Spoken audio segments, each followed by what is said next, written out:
दोस्तों, आज हम आपको अमेरिका में हुए ऐसे सनसनीखेज मर्डर केस के बारे में बताने जा रहे हैं जहां पुलिस को हत्यारे का भी पता था, उसका मोटिव भी पता था, लेकिन पुलिस अंत तक हत्यारे के खिलाफ सबूत इकट्ठा नहीं कर सकी और हत्यारा आखिर तक खुला घूमता रहा। ये कहानी है अमेरिका के फिलेडेल्फिया में रहने वाली 22 साल की नादिया मलिक की। इस केस ने फिलेडेल्फिया शहर को हिलाकर रख दिया था। नादिया अपने परिवार वालों के साथ अमेरिका के फिलाडेल्फिया नाम की जगह पर रहती थी। जब नादिया की उम्र यही कोई 16 साल होगी तभी उसकी मुलाकात भारतीय मूल के ही भूपेंद्र गगन सिंह नाम के लड़के से होती है। वो भी उन दिनों फिलाडेल्फिया में ही रहा करता था। भूपेंद्र से मुलाकात के बाद उन दोनों में दोस्ती हो जाती है जो वक्त के साथ प्यार में बदल जाती है। लेकिन नादिया के परिवार वालों को भूपेंद्र बिल्कुल भी पसंद नहीं था और वो लोग नादिया को भूपेंद्र से दूर रहने को बोलते थे।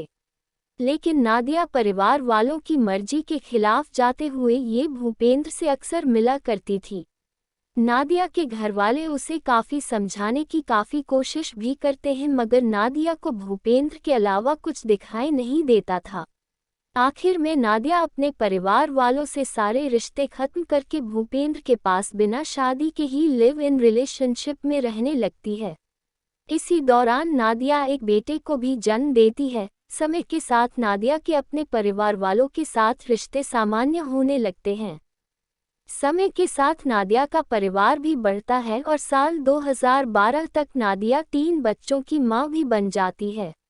नादिया की जिंदगी में सब कुछ अच्छा ही चल रहा था कि 28 फरवरी 2012 में नादिया के साथ एक बहुत बड़ी घटना घटती है जिससे नादिया और भूपेंद्र के रिश्ते खराब हो जाते हैं।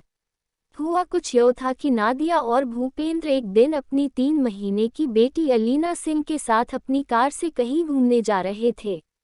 तभी अचानक से नादिया की बेटी अलीना को सांस लेने में तकलीफ होने लगती है। बच्चे की इस हालत को देखते हुए नादिया और भूपेंद्र उसे संभालने की कोशिश करते हैं, लेकिन अलीना की हालत और नाजुक हो जाती है। उसी दौरान भूपेंद्र परेशान होकर अपनी मरती हुई बेटी को उसी हालत में ये कहते हुए छोड़कर चला जाता है कि इसे तुम ही संभालो। नादिया अभी कुछ कर पाती उससे पहले ही मासूम अलीना की मौत हो जाती है। इस घटना ने भूपेंद्र और नादिया के बीच में एक गहरी खाई खोद दी। मगर हैरानी की बात ये होती है कि पोस्टमार्टम के बाद जांच करने के बावजूद ये पता नहीं चल पाता है कि आखिर इस बच्चे की मौत की वजह क्या थी। मगर पुलिस जांच में अलीना की मौत स्वाभाविक नहीं लग रही थी। जब अलीना का दम घुटने लगा था तो वहां से उसके पिता भूपेंद्र भाग निकला था, इसलिए पुलिस को इस मामले में शक होता है कि शायद भूपेंद्र ने ही तो इस बच्ची के साथ कुछ गलत नहीं किया है। पुलिस इस मामले में मर्डर के एंगल से भी जांच करती है, मगर पुलिस को कोई सबूत नहीं मिलता है और अलीना की मौत का कारण एक रहस्य बनकर ही रह जाता है। इस घटना के बाद नादिया के परिवार वाले नादिया को समझाते हैं कि भूपेंद्र अच्छा लड़का नहीं है, तुम उसे छोड़कर वापस हम लोगों के पास आ जाओ। मगर नादिया अपने परिवार वालों की बात को अनसुना कर देती है और वह भूपेंद्र के साथ ही रहती है। मगर बेटी की मौत के बाद भूपेंद्र के साथ उसके रिश्ते पहले जैसे नहीं रहते हैं। नादिया और भूपेंद्र में अक्सर छोटी छोटी बातों पर काफ़ी लड़ाई होती थी। भूपेंद्र अक्सर नादिया पर हाथ भी उठा दिया करता था। कुछ समय तक तो नादिया ये सब कुछ झेलती है, मगर अब चीज़ें उसके भी बर्दाश्त के बाहर होने लगी थी। दोनों के बीच अब ऐसी खटास पैदा हो गई थी कि नादिया ने अब भूपेंद्र को छोड़ने का मन बना लिया था, इसीलिए वह अपनी खुशी किसी और में ढूंढना शुरू कर देती है। इसी दौरान नादिया की जिंदगी में थॉमस सिंह नाम के एक व्यक्ति की एंट्री होती है। थॉमस सिंह से मुलाकात के बाद नादिया को उसमें अपने हमसफर की झलक दिखाई देती है और दोनों में प्यार हो जाता है। थॉमस सिंह यूएस आर्मी में कुछ साल तक अपनी सेवाएं देने के बाद वापस आया था और फिलहाल इंजीनियरिंग कर रहा था। थॉमस सिंह नादिया से कहता है कि जितनी जल्दी हो सके तुम भूपेंद्र को छोड़कर मेरे पास रहने चली आओ। नादिया भी भूपेंद्र से जल्द छुटकारा पाना चाहती थी, मगर भूपेंद्र नादिया को छोड़ने के लिए तैयार नहीं था और इसी खींचतान के बीच कुछ और महीने बीत जाते हैं।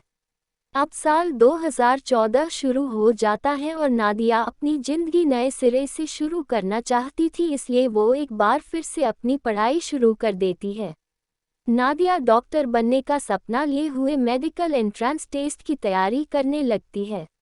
इसी बीच फरवरी 2014 में भूपेंद्र सिंह को कहीं से थॉमस सिंह के बारे में पता चल जाता है। इसी बात को लेकर नादिया और भूपेंद्र में काफी झगड़ा होता है। इसी झगड़े के दौरान भूपेंद्र सिंह नादिया को बहुत ही बुरे तरीके से पीटता है। इस मारपीट से नादिया अंदर ही अंदर इतनी ज्यादा टूट जाती है कि फाइनली वो भूपेंद्र को हमेशा हमेशा के लिए छोड़ने का मन बना लेती है, मगर भूपेंद्र किसी भी कीमत पर नादिया को छोड़ने के लिए तैयार नहीं था। इसी दौरान भूपेंद्र ने नादिया के नए बॉयफ्रेंड थॉमस को चेतावनी देते हुए मैसेज करता है कि अगर तुम नादिया की जिंदगी से बाहर नहीं होते हो तो तुम कभी भी नादिया को नहीं देख पाओगे। भूपेंद्र की कैद से निकलने के लिए नादिया अपने भाई खालिद मलिक को फोन करती है और उससे मदद की गुहार लगाती है। बहन की दयनीय हालत को देखते हुए खालिद मलिक 9 फरवरी 2014 को भूपेंद्र सिंह को फ़ोन करता है और उसे नादिया को छोड़ने के लिए कहता है। फ़ोन पर ही खालिद और भूपेंद्र के बीच काफ़ी तीखी बहस होती है। बैकग्राउंड में नादिया की आवाज़ सुनाई देती है जो रोते हुए कह रही थी कि इसने मुझे कैद कर लिया है, मुझे बचाओ। नादिया की आवाज़ सुनकर खालिद कुछ कह पाता उससे पहले ही भूपेंद्र फ़ोन को काट देता है। किसी अनहोनी की आशंका से घबराकर खालिद तुरंत ही पुलिस को फ़ोन करते हुए घटना की जानकारी देता है और पुलिस तुरंत ही भूपेंद्र के घर पर जाती है, मगर भूपेंद्र और नादिया दोनों ही वहां नहीं मिलते हैं। पुलिस आसपास के उन सभी जगहों पर छापेमारी करती है जहां भूपेंद्र जा सकता था, मगर कहीं से भी भूपेंद्र का कोई अता पता नहीं चलता है। पुलिस भूपेंद्र के खिलाफ नादिया की मिसिंग शिकायत दर्ज करके नादिया की तलाश करने लगती है। भूपेंद्र और नादिया के पास एक ब्लैक कलर की निसान कार थी जो नादिया के घर से गायब थी। पुलिस का अनुमान था कि दोनों इस कार से कहीं चले गए होंगे। अमेरिकन पुलिस पूरे इलाके में लोगों को अलर्ट जारी करती है कि अगर किसी को ब्लैक कलर की निशान कार दिखाई दे तो पुलिस को इन्फॉर्म करे। नादिया मलिक के परिवार वाले भी अपने स्तर से कार को ढूंढने में लग जाते हैं। जब नादिया के परिवार के लोग नादिया को ढूंढने में लगे थे तभी नादिया के भाई खालिद के मोबाइल पर भूपेंद्र द्वारा भेजे गए एक के बाद एक कई टेक्स्ट मैसेज आते हैं। ये मैसेज नादिया के मोबाइल से भेजे गए थे। मैसेज में भूपेंद्र खालिद से कहता है कि तुम नादिया से कभी मिल नहीं पाओगे, उसका चेहरा भी कभी देख नहीं पाओगे, तुम उसे कभी भी ढूंढ नहीं पाओगे। खालिद इन मैसेजेस के बारे में फिलाडेल्फिया की पुलिस को जानकारी देता है, मगर कुछ फायदा नहीं होता है। पुलिस के हाथ अब भी खाली ही रहते हैं। पुलिस को भूपेंद्र की लोकेशन नहीं मिलती है। इसी बीच 11 फरवरी 2014 को एक बार फिर से खालिद को नादिया के मोबाइल से कुछ मैसेज मिलते हैं। इस बार मैसेज में लिखा हुआ था कि अगर तुम नादिया से बात करना चाहते हो तो मुझे तुरंत ऑनलाइन $20 भेजो। बाद में ये रकम $200 तक पहुंच जाती है। कुछ इसी तरह के मैसेज थॉमस को भी मिलते हैं जिनमें पैसों की डिमांड की गई थी और साथ ही यह धमकी भी दी गई थी कि पैसे नहीं देने पर तुम नादिया को हमेशा के लिए खो दोगे। इधर भूपेंद्र लगातार मैसेज के जरिए ब्लैकमेल करके पैसा हासिल करने की कोशिश में लगा हुआ था, तो उधर फिलाडेल्फिया की पुलिस भी कई टीमों के साथ भूपेंद्र की तलाश में लगी हुई थी, मगर कहीं से भी इन लोगों का कोई अता पता नहीं चल रहा था। फिलाडेल्फिया की पुलिस नादिया को मोबाइल फ़ोन ट्रैकिंग के जरिए भी ट्रेस करने की कोशिश कर रही थी। फ़ोन के जरिए इनकी लोकेशन पहले फिलाडेल्फिया थी, फिर इनकी लोकेशन वॉशिंगटन की बताती है, फिर वॉशिंगटन से न्यूयॉर्क सिटी और आखिर में इनकी लोकेशन ओहायो शहर की बताती है। ओहायो शहर आकर मोबाइल की मूवमेंट बंद हो जाती है। पुलिस की टीम जल्द ही ओहायो में उस घर तक पहुंच जाती है जहां भूपेंद्र रुका था। पुलिस को देखकर भूपेंद्र भागने की कोशिश करता है, मगर आखिरकार पुलिस भूपेंद्र को गिरफ्तार कर ही लेती है। फिलाडेल्फिया पुलिस अब भूपेंद्र सिंह से कार और नादिया के बारे में पूछताछ करती है, मगर भूपेंद्र सिंह कुछ भी जानकारी होने से इनकार करता है और खुद के लिए वकील की डिमांड करता है। लेकिन जब फिलाडेल्फिया पुलिस भूपेंद्र के पॉकेट की तलाशी लेती है तो उसके पॉकेट से नादिया का मोबाइल, नादिया का ड्राइविंग लाइसेंस और कार की चाबी मिलती है। फिलाडेल्फिया पुलिस की जांच में खुलासा होता है कि चाबी उसी निसान कार की है जिसमें कथित तौर पर भूपेंद्र और नादिया निकले थे। मगर पूछताछ में भूपेंद्र पुलिस को बताता है कि उसने कार के साथ नादिया को फिलाडेल्फिया में ही छोड़ दिया था। मगर पुलिस को भूपेंद्र की बात इसलिए भी झूठी लग रही थी क्योंकि नादिया के परिवार वालों के मुताबिक उस कार की केवल एक ही चाबी थी और वह चाबी भी भूपेंद्र की जेब से मिली थी। पुलिस को भूपेंद्र के चेहरे पर चोट के निशान मिलते हैं थे। इस बारे में पूछे जाने पर भूपेंद्र बताता है कि जब नादिया से उसकी आखिरी बार मुलाकात हुई थी तो दोनों की लड़ाई हो गई थी और ये निशान उसी के हैं। धीरे धीरे नादिया मिसिंग केस मीडिया की सुर्खियां बन जाता है और इस केस की चर्चा फिलाडेल्फिया में भी जोरों शोरों से होने लगती है। हर किसी की जुबान पर बस एक ही सवाल था कि नादिया मलिक और वह ब्लैक कलर की निसान कार कहाँ है। अब तक नादिया फिलाडेल्फिया की सबसे बड़ी रहस्य बन चुकी थी। 20 फरवरी 2014 को फिलाडेल्फिया के मार्बल टाउनशिप पुलिस डिपार्टमेंट में एक अनजान व्यक्ति कॉल करता है और कहता है कि एक ब्लैक कलर की निसान अल्टीमेट कार फिलाडेल्फिया के मार्केट के पास खड़ी है। पुलिस की एक टीम उस जगह पर जाती है जहां एक ब्लैक कलर की निसान अल्टीमेट कार खड़ी थी। कार बर्फ से ढकी हुई थी। बर्फ हटाने पर पुलिस को उस कार पर लगे 8 पार्किंग टिकट लगे हुए मिलते हैं। इसका मतलब इस जगह पर कार को खड़ी करने से पहले उसे कई दूसरी जगह लीगली तरीके से इसे पार्क किया गया था। पुलिस जब कार की तलाशी लेती है तो कार के अंदर पुराने कपड़ों के ढेर थे, मगर जब उन कपड़ों के ढेर को हटाया जाता है तो उन कपड़ों के ढेर के नीचे नादिया की लाश पड़ी हुई मिलती है। जिस नादिया की तलाश फिलाडेल्फिया पुलिस पिछले 10 दिनों से कर रही थी वो अब जाकर पुलिस को कार के अंदर कपड़ों के ढेर के नीचे मरी हुई मिलती है। पुलिस लाश को पोस्टमार्टम के लिए भेज देती है।